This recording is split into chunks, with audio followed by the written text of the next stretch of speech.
So, what's wrong with the prompter? We have no prompter. The prompter is down. Don't be a big baby. You can do this. The prompter's down. I thought you bragged that you don't use a teleprompter. I'm just saying that if there were a prompter, we would be doing the show today without one. If we used a prompter. Very, very.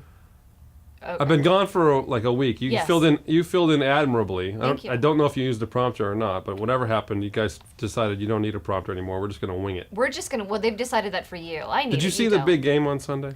I watched a portion of it, correct. You didn't see it. I thought it was an anticlimactic inning. So here's Tom Brady.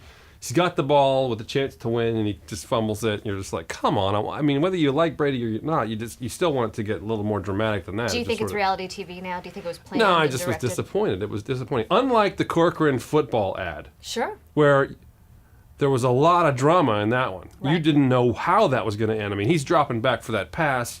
He's throwing it to his son. You don't know. I mean, his son might drop the ball. There's a lot of drama there. Have you seen it? That's what you were thinking? Let's roll that ad and check that out. Sure. There's a lot of drama in this ad. Oh, my goodness. Okay, team, I know we're down, but do you remember we took on ethics reform? Dad, stop already. Or when we took on the liberal special interests and we cut taxes and spending? We even took tax dollars from Pitbull. But Dad, I like Pitbull. Yeah, but he doesn't deserve our tax dollars. It's about doing and not talking.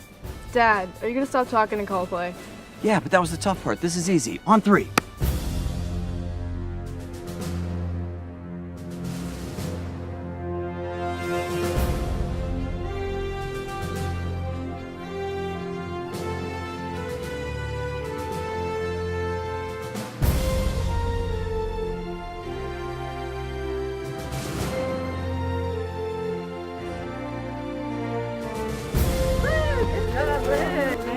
Great catch, Luke. But remember, what's the greatest threat to your freedom and liberty? Big government and big corporations.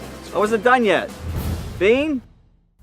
I mean, wow, what a catch, right? I mean, What a I didn't catch. know what was going to happen there. I had no idea. A lot of drama. Unlike the Super Bowl, there was a lot of drama in the Are Corcoran you going ad. to share your real thoughts on There's this? or you more just- drama than you think, Okay. though. There's more drama in that Corcoran ad than you think. And you told me you think that it means that he's going to definitely run for governor because he's got a football ad on TV. It's an official announcement. Having done media buys for political ads, that was not cheap. That is the most expensive political ad you can buy. Granted, there were no disclaimers because he hasn't filed a run, so he's in compliance on top of that. It's an announcement. I'm going to run for governor. You got to be kidding me. He's trying to get some traction, but he's running out of time. We've talked about this. I don't think so. I think it was a pretty After- powerful move. After Power. session is over, the question becomes, where does he get his money from? He's not speaker. He can't sort of leverage that position anymore. The only thing he can leverage is his viability as a candidate. So he has to try to get some traction. And I think that's what this ad is for. But I saw something in that ad that I'm not sure everybody else saw. More drama than you think. I can't I'm not sure his wife is on board. Okay. I'm not sure. Please explain. I'm not sure his wife's on board. All I noticed about his wife was great hair. The whole set of girls, They all had fantastic great hair. The little girl was a doll. She was absolutely just cute. adorable. Yes. Squeeze her. So cute. Yes. But okay, so explain this. But there's a couple of different shots in this ad. Roll it, Sam. she did have roll on it. her sunglasses. I noticed that. The But sunglasses. before that, in the huddle, Okay. a couple of different huddle shots. Let's look. Several different ones. Let me see. Okay, team, I know we're down, but do you remember we took on ethics reform? Dad, stop already. Or when we took on... And the liberal special interest. Yeah, but he doesn't deserve our tax dollars.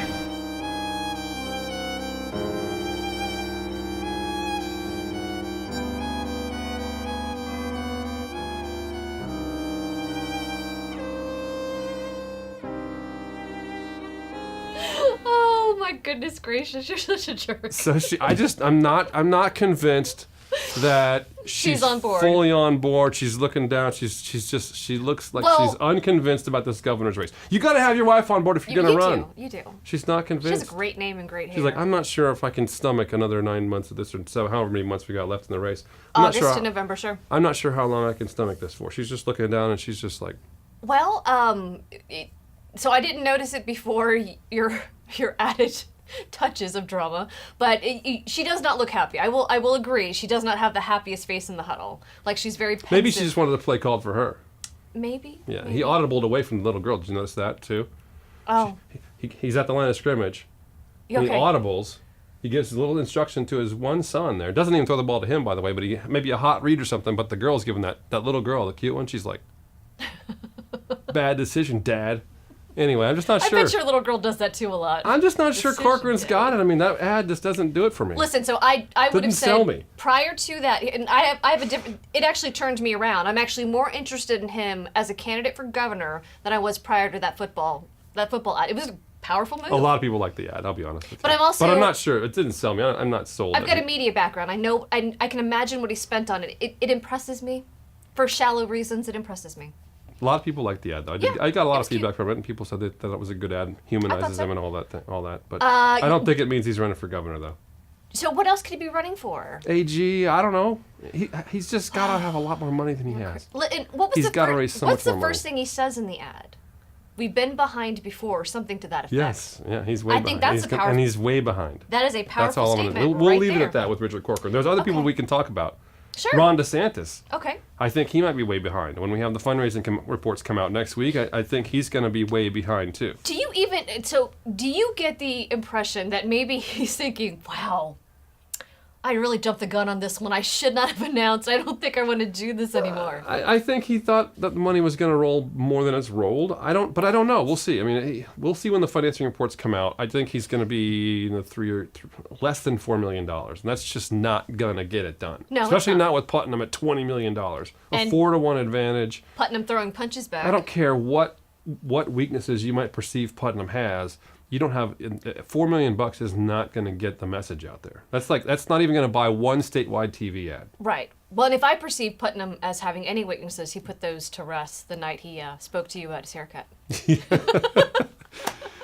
He's not going to get a new haircut, by the way. He doesn't need to. He's very secure in that haircut. As he should Obviously, be. when he challenged me on As that he one, that's should fine. be. Not that I have anything to brag about in the hair department. But we've got a great show. We've got a good show today. We're going to talk about obviously the winners of the week in session, and we have a few other things that were sort of the happenings in session with Chris Dudley and Katie Webb, our panel of experts. And we have an interesting topic. You interviewed Senator Jeff Brandes about autonomous vehicles. It's going to be a fascinating interview coming up. Check it out right after these messages.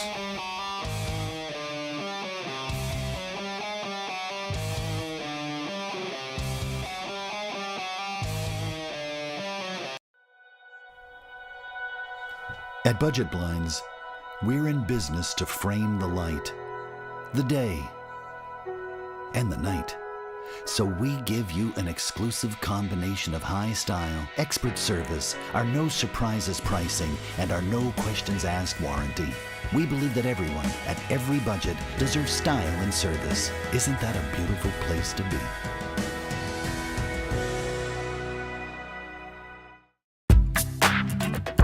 Cabela's Salon and Spa is your best option for hair care, but it's also the best option for body care with a luxurious massage with our certified and licensed massage professional, Tracy. Come to Cabela's and enjoy a relaxing experience that increases blood flow and circulation, flexibility, helps with mood, and improves sleep patterns and hormone levels. Sessions can be tailored to avoid or focus on specific areas. You belong at Cabela's. Whether you're building a new home or remodeling your current home, at Brian Barnard's Flooring America, we can help you achieve the look you want at the prices the box stores can't compete with. For hardwood, carpet, tile, and rugs, for any area in your home, we'll take your design ideas and turn them into reality. From all the floors in your home to the walls in the kitchen and bath, We have the right products at the right price with exceptional service and installation. Brian Barnard's Flooring America, where friends send friends. And we are back at the Capitolist. We have our expert panel, Chris Dudley from Southern Strategy Group and Katie Webb from Colodny Fast. Welcome. Thank you for joining me.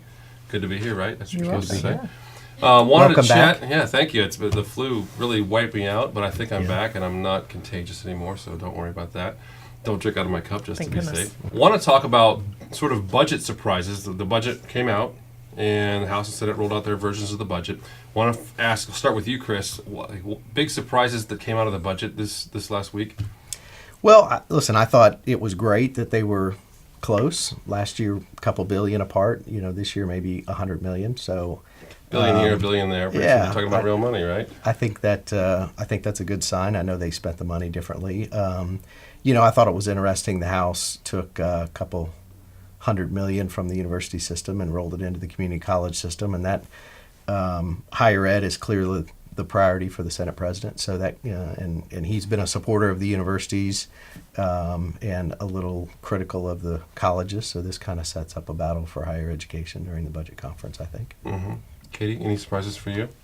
Well, I mean, to Chris's point, I think one of the things that we're seeing right now are the chambers taking up what they're revealing, what their presiding officers' priorities are. Mm-hmm. So I think what we're seeing is a couple of issues develop in the budget where there will be a lot of horse trading going on between the two chambers. Higher ed will certainly be one. That's not really a surprise because everybody knows how important that is to the Senate president.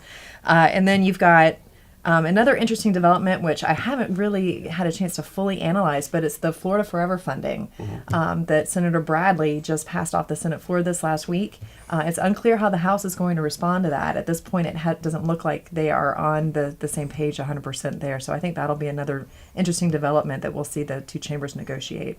Right, and there's several $100 million with the Affordable Housing Trust Fund there in between the House and the Senate. So yeah, there's a lot of differences. Nothing huge in terms of comparing to last year, but certainly some big differences that still have to get ironed out. And it's gonna be fascinating to watch it. We're at the halfway point basically in the session. 4 weeks to go, and so there's going to be a lot of maneuvering in the weeks ahead. So we'll be definitely relying on your expertise. We're going to talk to you guys when we come back from the break about your winners for the week and sort of look ahead and see who you might think could be the winners coming up too. We'll be right back after this.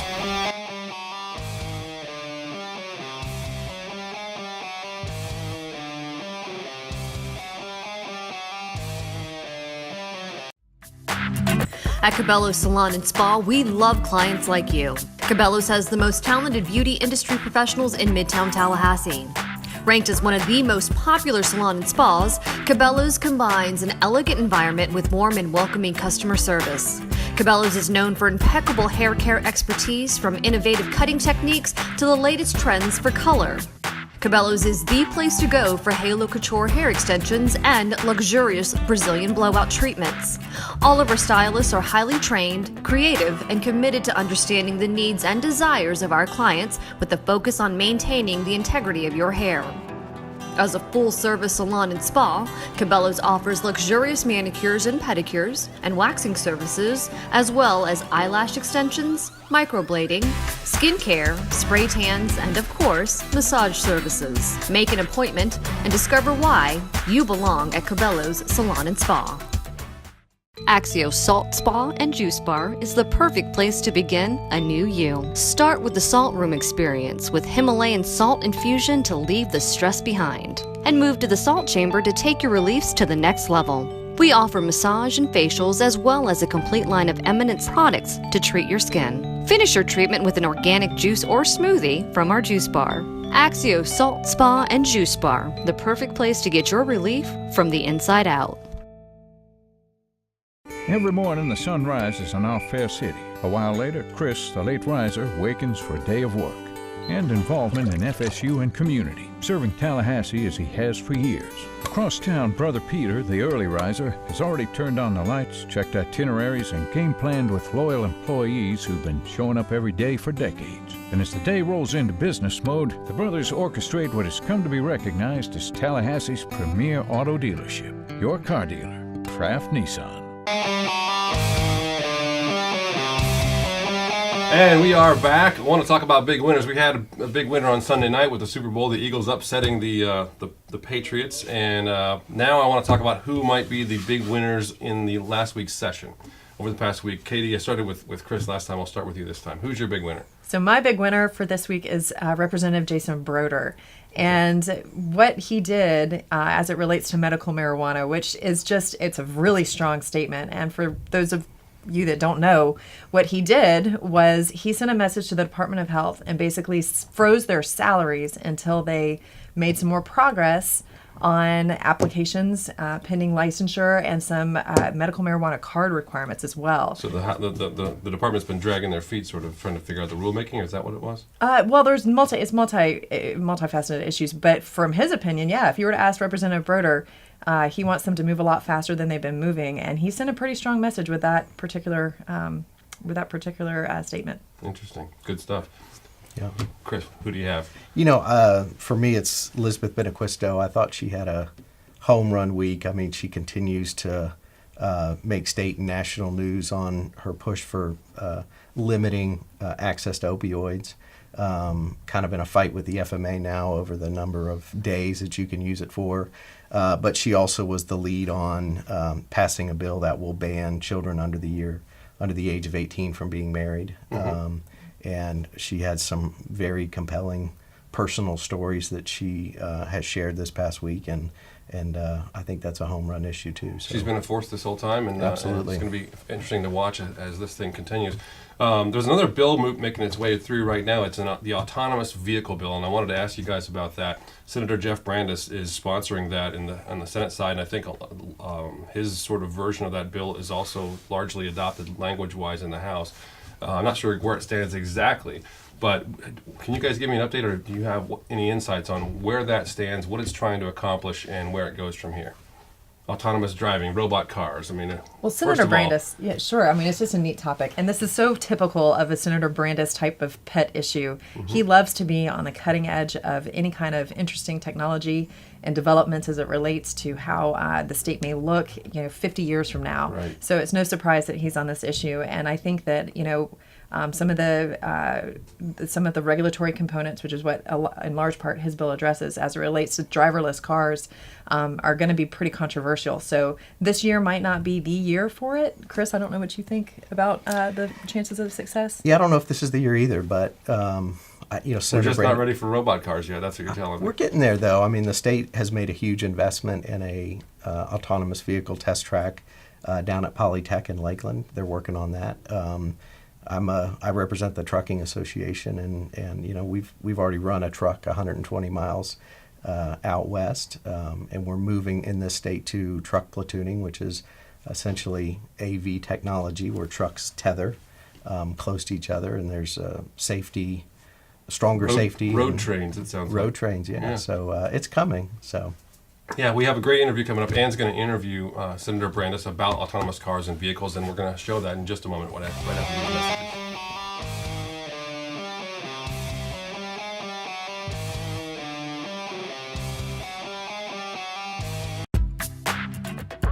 Cabela's Salon and Spa is your best option for hair care, but it's also the best option for body care with a luxurious massage with our certified and licensed massage professional, Tracy. Come to Cabela's and enjoy a relaxing experience that increases blood flow and circulation, flexibility, helps with mood, and improves sleep patterns and hormone levels. Sessions can be tailored to avoid or focus on specific areas.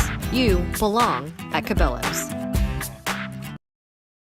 Whether you're building a new home or remodeling your current home, at Brian Barnard's Flooring America, we can help you achieve the look you want at the prices the box stores can't compete with. For hardwood, carpet, tile, and rugs, for any area in your home, we'll take your design ideas and turn them into reality. From all the floors in your home to the walls in the kitchen and bath, we have the right products at the right price with exceptional service and installation. Brian Barnard's Flooring America, where friends send friends.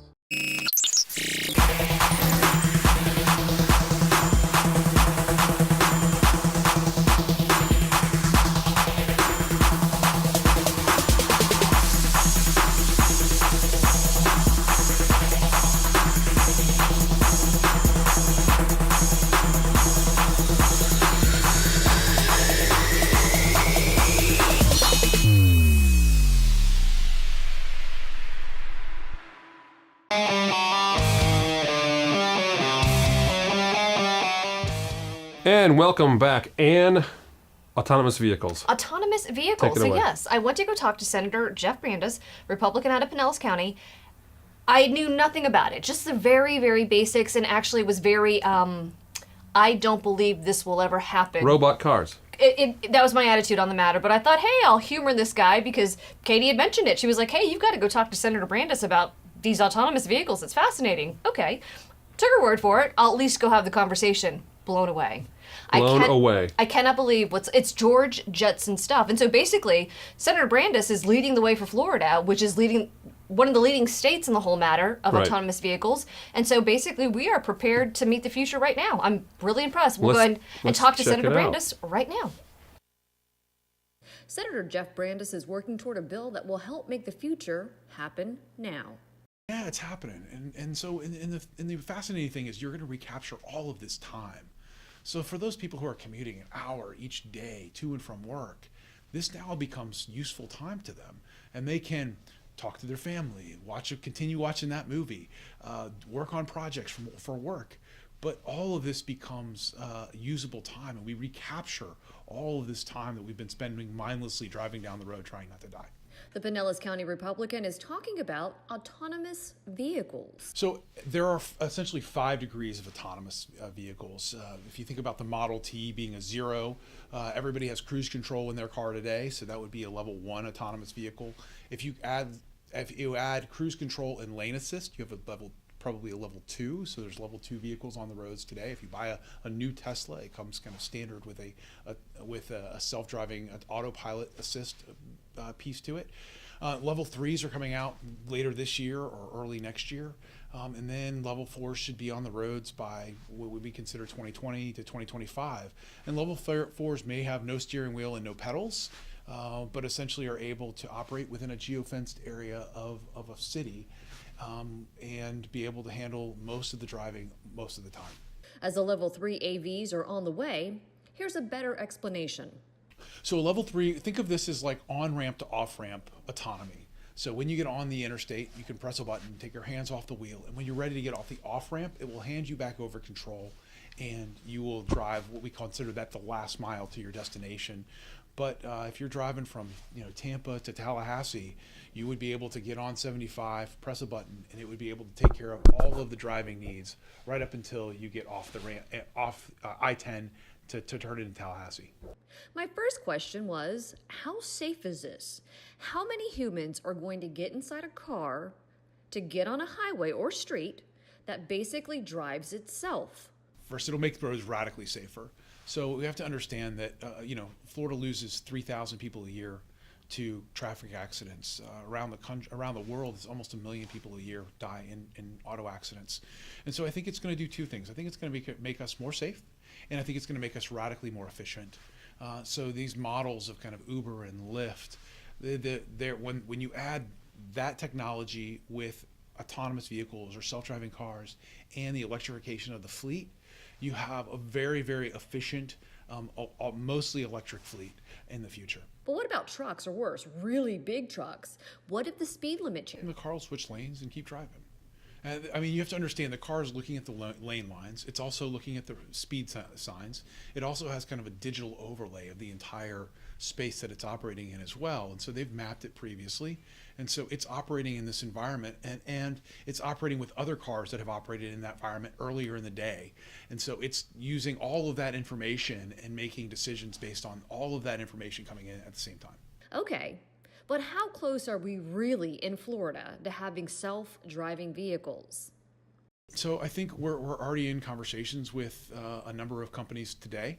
In fact, just last month, the Villages signed that a company called Voyage was going to begin operating inside the Villages.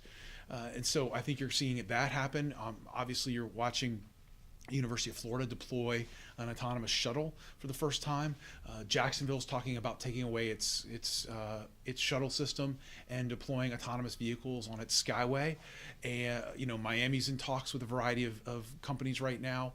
We have semi-autonomous tractor trailers operating on the roads of Florida today. Florida really is a hive of activity for AV, and has quietly kind of gone up in the rankings among state as a place to be.